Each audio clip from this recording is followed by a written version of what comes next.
जय बजरंगबली की। सीताराम। दोहा नंबर 1028। संवाद श्री रामचरितमानस। मुनि दुर्लभ हरि भगति, नर पावहि विनहि प्रयास। जे कथा निरंतर सुनहि मानि विश्वास। श्री राम जय जय राम। किंतु जो मनुष्य विश्वास मानकर ये कथा निरंतर सुनते हैं, वे बिना ही परिश्रम उस मुनि दुर्लभ हरि भक्ति को प्राप्त कर लेते हैं।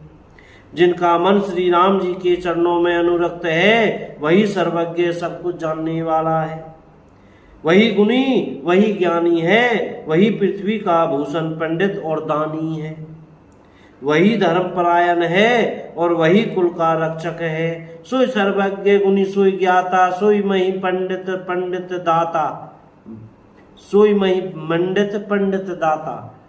धर्मपरायण सोई कुल त्राता, राम चरण जाकर मन राता। श्री राम जय जय राम। सीताराम।